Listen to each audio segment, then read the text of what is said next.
noticed that live in southwestern Ontario, it's been absolutely gorgeous the past few days.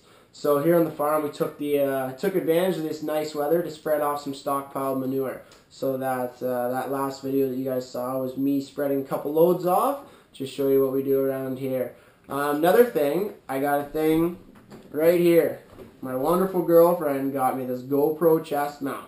This thing is awesome. I cannot wait to try it out on the snowmobile, the snowboard, wakeboard in the summer, you know, just about anything. Heck, I might tie it to the dog. We'll just see. So hopefully some cool videos. I can make some cool videos with this thing. But hope you enjoyed the last video, guys. More to come. And as always, rubber side down and keep smiling.